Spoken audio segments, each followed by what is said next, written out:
10 books down in March, 10 reviews coming your way with a mix of science fiction, fantasy, ancient and modern history, and so on. We had some studs. We had a dud. Thanks for joining me in working through them. I'd love to know the best book that you read in March in the comments, and I'll skip the preamble here. Links in my description and bio for all my other efforts like my premium binary community and Discord.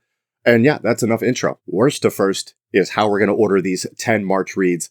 Let's put the fries in the bag. Starting with my worst book of March, I am so disappointed to say this because I had high hopes. We got to talk about my issues with Shift by Hugh Howey. This is book 2 in the Silo series, and after having enjoyed Wool in the first season of the show, I was hoping that this would be just as solid. And I know this is a polarizing book within the community, with some people saying it's their favorite of the trilogy, but I hated this. So if you're not aware, this is a dystopian science fiction where humans have gone underground because the Earth's surface has become uninhabitable. And this is a prequel that reveals all the secrets regarding how the Silo solution came to be. The problem for me is I would have rather been left in the dark because the reasoning for everything made it impossible for me to suspend my disbelief. And worse than that, the main character introduced here could not be more passive or boring.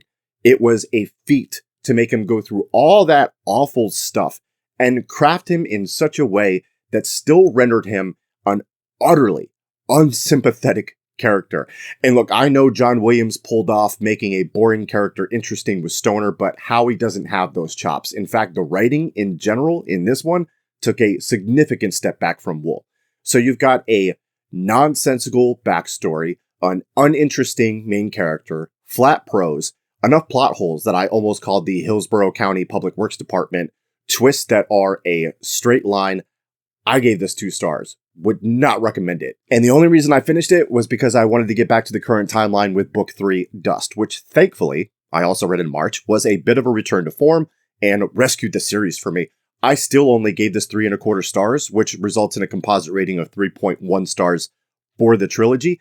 If you've read this or these, I'd love to know how you ranked the Silo books, if you agree or disagree with my Shift issues in particular. Now, things did get better from there. In March, the Fantasy Sickos book club read Dungeon Crawler Carl by Matt Dinneman, which is book 1 in this lit RPG fantasy series.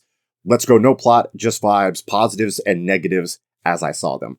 For the positives, there were 2 things that hard carried this book for me. Number 1, I love animal companions, and Princess Donut, Carl's Persian cat, has the potential to be my favorite animal companion of all time. Every line she has is a banger. Her thought process is flawless. She's so delightfully haughty. She's the main character for me. And more importantly, she knows that she is the main character. Number 2, I immersion read this, so physical plus audio. The narrator, Jeff Hayes, deserves his flowers for turning an okay physical book into an incredible audiobook. And I actually struggled to rate this because of the disparity between the two.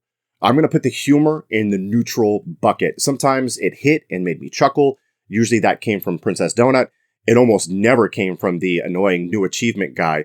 Sometimes the jokes made me think that it was for teenagers with a Reddit addiction and punched down too much. And look, I know it's satire, but labeling something as satire does not mean it's always perfectly executed. That's not a panacea cure-all term to excuse it for being clumsy satire at times. And again, the audiobook performance breathes life into lines that just wouldn't be as funny if you just read the text. For the negatives, the early info dump was cumbersome. The excuse being that all tutorials in video games tend to be like this. Also, genuinely asking here, am I wrong to be concerned about how many creative solutions Dinneman can have in the battles without making the scene so complicated that the action becomes a tangled mess? Because it was already starting to trend that way in this one, and there's several more books. And other than the dialogue, which was a definite plus, the prose is meh. Overall, I gave this 3.5 stars, which is a decent book. I can understand why it's such a sensation because the audiobooks are sensational. I'll continue the series as I've been told it gets better, and because I'm smitten with Princess Donut, but I'm not entirely sold on the series yet. I love when a novella can pack a punch in so few pages, so let me tell you about The Empress of Salt and Fortune by Nevo. This is book 1 of the Singing Hills Cycle high fantasy series, and it's inspired by East Asian history, mythology, and cultures with a focus on dynastic politics that feels like Imperial China. It follows a royal woman from the north being sent to the south for a political marriage, and we are told this tale by her former handmaiden, who is relaying this to a cleric. It's a somewhat simple formula, but what makes it sing is the lyrical writing that's quotable and profound, and also how effectively Vo unpacks and explores themes like resistance to forced silence and oppression. She's also able to subvert expectations in creative ways while unraveling this deeply feminist tale. The emotional core of this story comes from the dynamic between the Empress and her handmaiden, and it has such a pitch-perfect emotional payoff. They're both surprisingly complex for a novella. I enjoyed how a side character essentially becomes the main character as it develops, and that does come at the expense of some other players in the story feeling more flat, like the cleric, for example. The only other negative I have is that while the settings we're in are vibrant and alive, the overall world building doesn't get fleshed out in a way where I feel any one place or peoples are different enough from the other. And maybe this is solved in future books, which I will definitely read because I gave this 4.25 stars and I'm excited to plow through the sequels. I would definitely recommend giving the Empress of Salt and Fortune a shot. All right, so next up is The Words of Kings and Prophets by Shauna Lawless. Seeing as this is book 2 in Galesong, and I've already reviewed book 1, The Children of Gods and Fighting Men, I don't have a whole lot to add here other than to say that the quality of this series remains high. The main difference in this one is I'd say that there's a bigger character focus than in the first book, whereas the first book was more of a mix, which I enjoyed. I don't need a ton of action or huge beats if I vibe with the characters. And Gormla, one of the main characters, is one that I vibe with big time. So she continues to carry the story for me. So a little bit of a slower pace, but it doesn't necessarily suffer for that. I'll be reading the novellas in the future, along with book 3 to cap it all off. And yeah, just a solid piece of Irish-inspired fantasy business. Hats off to Shauna Lawless, 4.25 stars for this puppy. All right, let's switch gears to some nonfiction. I've read other sweeping histories of the ancient Near East before, and the way this one separates itself from those is stated clearly in the title. I'm talking about Weavers, Scribes, and Kings, A New History of the Ancient Near East by Amanda H. Podney. In this, you're going to examine the lives of legendary figures like Hammurabi of Babylon, Ashurbanipal of the Neo-Assyrian Empire, Cyrus the Great of Persia, and so on, while placing them in the broader historical narrative of the region. But you're also going to get a glimpse of what it was like for everyday citizens, like weavers and scribes. And that doesn't even scratch the surface of the variety of folk that you learn about in this. Like, what was like life for a brickmaker for the ziggurat at Ur in 2100 BC? What new techniques did the engineers develop to cope with challenges to the integrity of the structure? What about being a merchant or trading family, or a princess, musician, envoy, or a barber? In this way, it's a great mix of top-down and bottom-up history, using the newest finds in archaeology to bring these ancient figures to life from both the higher and lower stratums of the various societies. It's also a mix of micro and macro history, detailing the development of cuneiform writing and the rises and falls and shifts of power for these civilizations in Mesopotamia, Syria, and Elam from 3500 to 350 BC, while still covering ordinary folk like beer brewers at each stop, zooming in on their day-to-day lives, their hopes, their fears, their motivations. It also doesn't read entirely like a textbook. Now, it is a little beefy, but the language is direct and informal. The jargon is eliminated where possible, and I think this is accessible to a general audience, especially those with an interest in archaeology.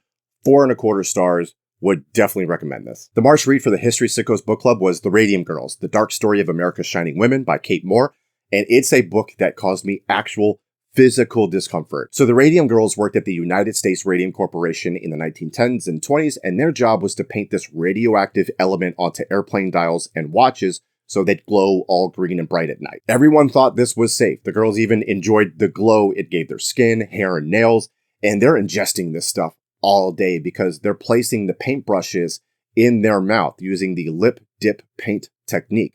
It's not long before they start to develop nasty physical conditions like radium jaw. Their teeth start falling out. The extractions aren't healing properly, and they're oozing pus, and their jaws are literally falling apart coming out of their mouth. And despite all this, the company insists it's not the radium causing this. And that sets the stage for this book as these brave women rage against the machine and fight the company in court while they're also fighting for their lives. So this is a narrative history of that battle and the lives of these women. And I'd say for the most part, it's written well. It's also meticulously researched and is compulsively readable. I mean, it's a page turner. You're going to be extremely frustrated reading it, And if you don't know the beginning, middle, and end coming into it already, you're going to be furiously flipping the pages to see how it all shakes out. I only had a couple minor gripes with the writing choices. One was inserting assumed thoughts from some of the individuals. The evidence was strong enough in this, and I didn't need any of that extra juice. The other was her focus on the beauty of the women as if it made their story more tragic. It was out of place in a story featuring such strong-willed women. All told, 4.5 stars. This was damn good. I've been introduced to a new subgenre of fantasy. It's an offshoot of steampunk. It's called silk punk. And because I read The Grace of Kings by Ken Liu, I now know it's as cool as it sounds. Think steampunk, but instead of the steam-powered mechanical focus, its creations are based on organic materials and biomechanics. I want to say more, but it's such a treat discovering the rest on your own. Now, this is book 1 of a quartet in the Dandelion Dynasty fantasy series inspired by the Chu-Han contention period of 3rd century BC China that features constant war and political intrigue. There are 2 main characters, a bandit and the son of a deposed royal. They're both spectacular, and their relationship during this period of rebellion is the core of the story. There is some quirkiness in the prose due to the condensed style with snappy time skips and location jumps, which can also affect the dialogue. It felt stiff at times, but once I recognized this and treated it like a narrative history text, I recalibrated and acclimated quick. And this does change in book 2, where we get a more traditional writing style, and what was maybe 3 paragraphs in book 1 might be 30 pages in book 2.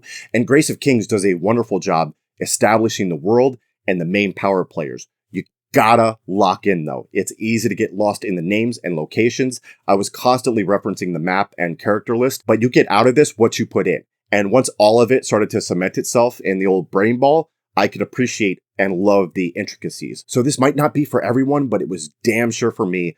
4.5 stars. I've already made big progress into The Wall of Storms, which is book 2. I have a feeling that this is going to be an all-timer series for me. 5 stars. No need to build suspense. No need to hold the book sideways or come up with some creative hook. 5 stars. Gates of Fire by Stephen Pressfield. How many stars? Open your ears. 5 stars. That's the information you need to know. And if you want to thank me for not drawing it out, stick around for the why. Gates of Fire is a historical fiction based on the showdown between the Spartans and Persians at the Hot Gates in Thermopylae in 480 BC. 300 Spartans and their allies against a gazillion Persians. You've probably heard the story before. You may have even watched the movie 300. This was already acquired, otherwise it probably would have been the movie 300. They screwed that up. It should have been this. This is better. Now, this is told through the eyes of a warrior's non-Spartan servant who survives, is captured by the Persians, and is then forced to regale Xerxes with the tale of his life living among the Spartans. The intensity of battle, the grinding physicality, the mental toll, the crude humor just to cope with the horrors, the psyche that drives them to march to certain death and stand shoulder to shoulder with their fellow warriors. It's all here and written with a beautiful Homeric prose that is elegant and transportive. It's funny, tense, visceral. It's got real philosophical depth, and it's not even strictly historically accurate. Pressfield uses creative license to fill in several knowledge gaps, including a "this is my gun, there are many like it, but this one is mine" scene, but repurposed for Lacedaemonian training scenes. It's very US Marine Corps coded and is essentially required reading for Marines. It loses nothing for that, so I'll reiterate: epic, tragic, beautiful. Say it with me now. 5 stars. If that last one was 5 stars and I'm working worst to first, then it should be obvious that this last one will be 5 stars. And, well, really the whole trilogy is 5 stars. And I'll do a full review of just this series soon. So I'm holding The Third Reich at War by Richard J. Evans, the final book in the history of the Third Reich trilogy. So these all come together. This is just a massive achievement and a must read if you're wanting to learn about how the Nazis came to power, how they acted while having power, and how they executed their nasty side of business during World War II. I'll reiterate this again for this video. If you're trying to decide between like this series and William L. Shire's The Rise and Fall of the Third Reich, Shire was a journalist with boots on the ground coverage. Evans is a historian with the benefit of all the newest documentation that has come to light. They're very different books written by 2 very different personalities with very different styles. Anyway, I could not stay away from or put down this series. It is perfectly balanced, masterfully crafted, and it's a topic that we need to understand if we're going to prevent it from happening again. So that is 10 books, 10 reviews, worst to first. Again, I want to know the best book that you read in March in the comments. I appreciate you hanging out with me for this, and I'll see you on the next one.